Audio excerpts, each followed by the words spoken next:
Então, na aula passada a gente viu um pouco sobre declaração de vetores. A gente viu que os vetores eles são particionados, né?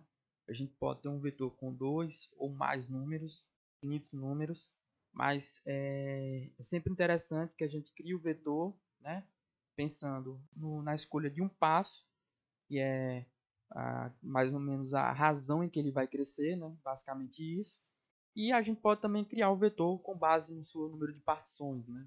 Quantas partições a gente quer que exista nesse vetor, e o próprio MATLAB vai definir o valor do passo, ou da razão, né, em que esse vetor ele vai crescendo.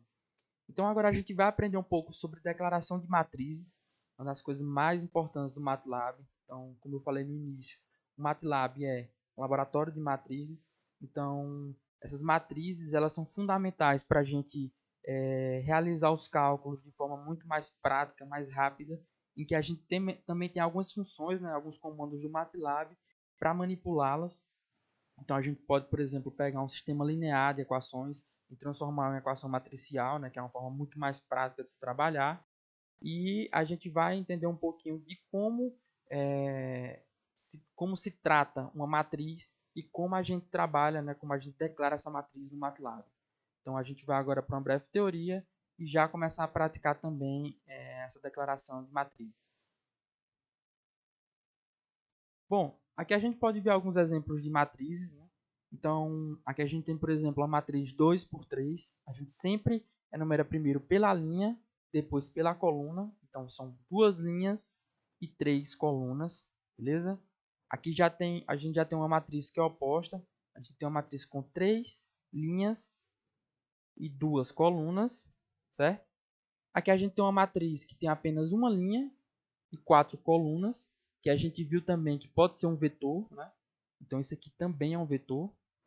E a gente tem uma matriz aqui que é 3 por 1, ou seja, três linhas e uma coluna. No quinto exemplo, a gente tem uma matriz que é 2 por 2, a gente pode chamar também de matriz quadrada, porque o número de linhas é a mesma coisa do número de colunas, né? Então ela tem duas linhas e duas colunas, é uma matriz de ordem 2, né? E por fim, a gente tem uma matriz 1 por 1, que não deixa de ser um número, né? Então ele tem uma linha e uma coluna. Então a gente vê que todo número, ou todo vetor, não deixa de ser matriz, né? É uma matriz com uma linha e várias colunas, ou com uma linha e uma coluna.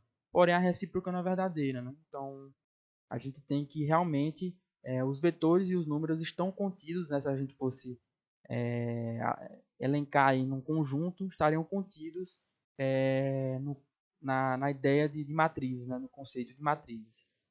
Então aqui a gente tem, né, uma matriz M, que é de ordem 3, porque é uma matriz quadrada com três linhas e três colunas, beleza? E aqui a gente tem uma matriz de ordem 4, quatro linhas, quatro colunas. E a gente percebe que a diagonal principal dessa matriz é essa aqui, destacada em azul, né, com fundo branco.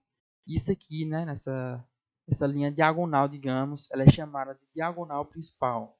A diagonal secundária já é o oposto, né? A gente está começando aqui da direita para a esquerda e ela está em cor azul claro, né? O seu fundo azul claro. Então a diagonal principal é um conceito muito importante das matrizes e a gente vai estar utilizando isso também, né, para a realização de alguns cálculos em que ele cobre essa questão da diagonal principal. Aqui a gente tem, né, sobre a declaração de matrizes. Então a matriz ela é basicamente formada por um conjunto, né, de vetores. Então a gente tem um vetor aqui, um vetor aqui, um vetor aqui, né? Ou ao contrário, um vetor aqui, outro vetor aqui, outro vetor aqui.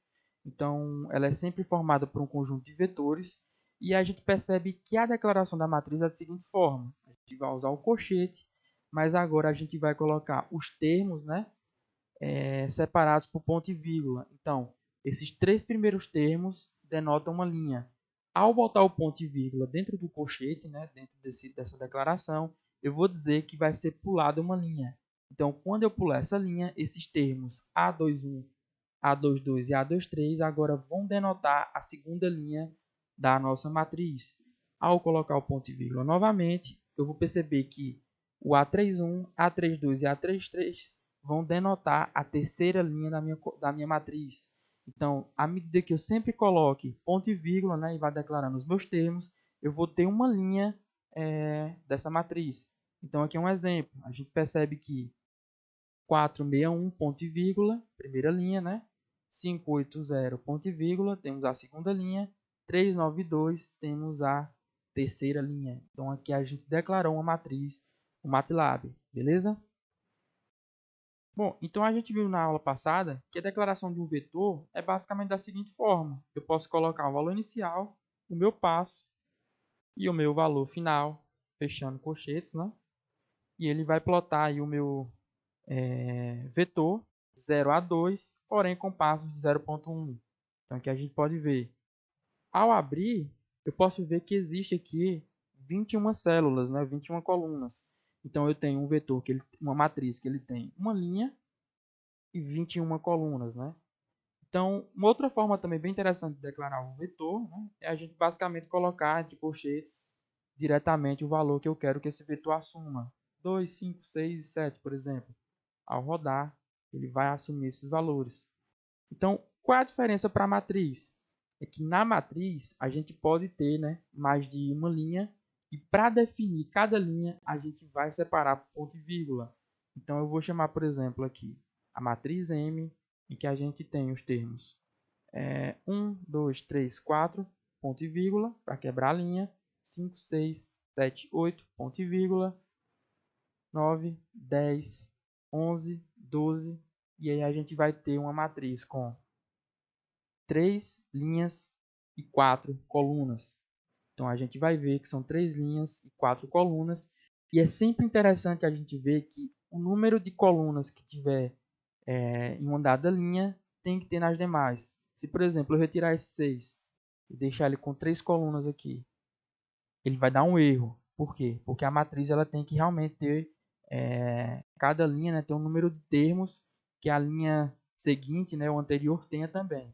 Então, eu vou colocar aqui de volta o valor 6. Pronto, uma matriz com 3 linhas e 4 colunas. Então, se eu quiser plotar agora uma matriz de ordem 4, né, ou seja, 4 linhas, 4 colunas, eu boto ponto e vírgula e faço 13, 14, 15, 16. E ao plotar, eu vou ter uma matriz de ordem 4, com 4 linhas e 4 colunas. E por aí vai. Eu posso declarar também uma matriz menor, né, que eu vou chamar de M também, vou chamar de M2, em que ele tem apenas 2 linhas, 2 colunas, 1, 2, ponto e vírgula, 3 e 4. E ao plotar, M2 vai ter ordem 2, né, porque são 2 linhas e 2 colunas. Então é basicamente assim que a gente declara a matriz, é bem simples e também a forma que a gente vai utilizar futuramente para realizar alguns cálculos. No lugar desses números, futuramente, a gente pode vir a usar variáveis. Então a gente vê que as matrizes, quando geralmente são calculadas, elas não são em funções, né, diretamente dos números. A gente coloca as variáveis aqui e aí cada variável vai assumir um número e no final a gente vai ter a matriz que vai ser utilizada para a realização dos cálculos. A gente vai ver, por exemplo, que solução de sistemas lineares é muito mais fácil quando a gente transforma em equação matricial, que é a forma que o software, né, que o MATLAB, o laboratório de matrizes, ele vai realmente trabalhar. É uma forma que é mais prática, que você pode manipular essas matrizes, né, com diversos comandos para isso. Então é sempre interessante a gente entender a noção das matrizes e sempre estar trabalhando com elas. Então até a próxima aula, em que a gente vai aprender a declarar algumas matrizes especiais que podem ajudar bastante. Então até a próxima aula.